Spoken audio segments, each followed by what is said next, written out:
Welcome बच्चों। आज जो आपका है नए टॉपिक के साथ में आपका शुरुआत कर रहे हैं, जो कि बहुत ही मजेदार है। ठीक है, अगर ये आपको है टॉपिक अच्छा लगे तो इसे आप सब्सक्राइब करें, कमेंट करें, लाइक करें। तो आज का जो आपका टॉपिक है पोल साइंस सब्जेक्ट का आपका है नया टॉपिक, जो कि आपका अनुसूची को दर्शा रहा है। ठीक है, क्या लिखा हुआ है? अनुसूची। देखिए, अनुसूची में आपका ये चीज होता है कि सबसे पहली बात आती है कि अनुसूची क्या होता है, इस पर हम लोग विचार करेंगे। तो अनुसूची जो आपका होता है, जो हमारे देश में काम करने वाली सरकार होती है, उसकी प्रशासनिक गतिविधियां या नीतियां को ही हम लोग क्या बोलते हैं? अनुसूची बोलते हैं। ठीक है, फिर से हम लोग समझेंगे। ठीक है, अनुसूची क्या होती है?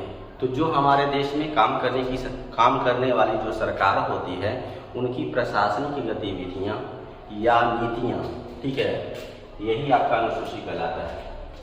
अनुसूची जो आपका है वह मूल संविधान में इनकी संख्या जो आपका थी वह 8 थी, लेकिन वर्तमान में इनकी संख्या जो आपका है वह कितना है? वह 12 है। ठीक है, इसको हम लोग याद करेंगे, ध्यान में रखेंगे। आए दिन एग्जाम में आपका है कि बहुत बार ये क्वेश्चन रिपीट कर गया है। ठीक है, कि मूल संविधान में इनकी संख्या कितनी थी, वर्तमान में इनकी संख्या कितनी है। तो मूल संविधान का मतलब आपका होता है जब संविधान का निर्माण किया जा रहा था, उस समय जो आपका इनकी संख्या 8 थी, वर्तमान में इनकी संख्या जो आपका है वह 12 है। ठीक है, अब आपका हम लोग 12 का 12 अनुसूची पर हम लोग क्या करते हैं, विस्तार से हम लोग जानते हैं। आए दिन आपका एग्जाम में क्वेश्चन पूछ देगा पहली अनुसूची में क्या वर्णन मिलता है, दूसरी में क्या मिलता है, तीसरी में क्या मिलता है। इसी प्रकार से कहीं ना कहीं 12 अनुसूची तक आपका है कि पूछते रहता है। तो हम लोग क्रमबद्ध जो आपका है वह जान रहे हैं। आइए हम लोग पहला कहता है राज्य एवं संघ क्षेत्र। पहला अनुसूची में क्या मिलता है? उल्लेख। तो भारत के राज्य और केंद्र शासित प्रदेशों का वर्णन जो आपका है वह मिलता है। दूसरी अनुसूची में मिलता है विभिन्न पदाधिकारियों के वेतन और भत्ता। ठीक है, जो भी पदाधिकारी होते हैं उनके वेतन और भत्ते का जो प्रावधान जो आपका दिया गया है वह अनुसूची जो आपका है वह दूसरी अनुसूची में। तीसरी अनुसूची बता रहा है विभिन्न पदाधिकारियों का शपथ। जो भी पदाधिकारी होते हैं, अधिकारी होते हैं, उनका शपथ का उल्लेख जो आपका है वह तृतीय अनुसूची कराता है संविधान का। चौथा कहता है विभिन्न राज्यों तथा संघीय क्षेत्रों की राज्यसभा में प्रतिनिधित्व। हम लोग जानते हैं कि राज्यसभा में जो भी सदस्य जो आपका जाता है वह राज्यों से जाते हैं। तो इसका उल्लेख जो आपका है संविधान के अनुसूची 4 में वर्णित है। पांचवा कहता है अनुसूचित जाति एवं जनजाति के प्रशासन का उल्लेख। पांचवा क्या कहता है, फिर से ध्यान दीजिएगा, अनुसूचित जाति एवं जनजाति के प्रशासन का उल्लेख। ठीक है, छठी अनुसूची में कहता है भारत के 4 ऐसे राज्य, 4 राज्य को आप ध्यान से समझिएगा, असम, मेघालय, त्रिपुरा और मिजोरम।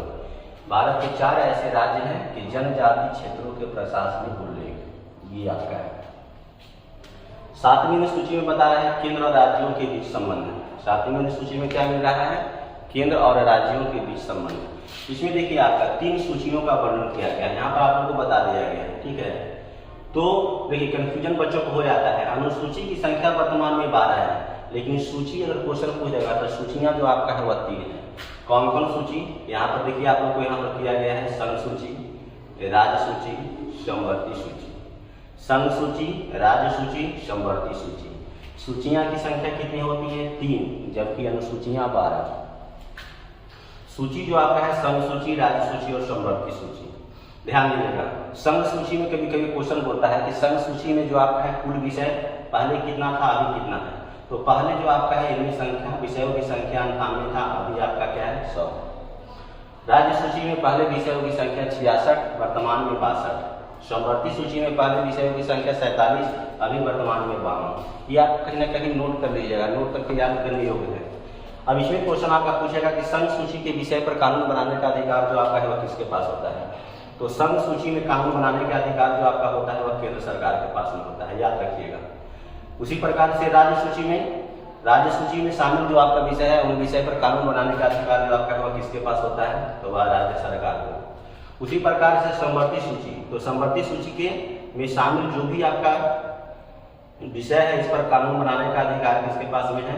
तो केंद्र और राज्य, ये आपका है कि दोनों मिल करके क्या करता है, इस पर अपना सहमति देता है। ठीक है, उसके बाद आपका है 8वां अनुसूची क्या प्रावधान करता है? भाषाओं का उल्लेख। तो ध्यान दीजिएगा, यहाँ पर लिख दिया गया है मूल संविधान में कुल भाषाओं की संख्या जो आपका था वह 14 था।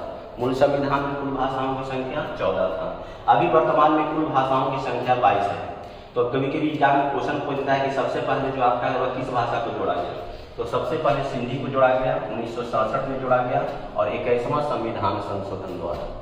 फिर उसके बाद 71वां संविधान संशोधन द्वारा कोंकणी, मणिपुरी और नेपाली को 1992 में जोड़ा गया।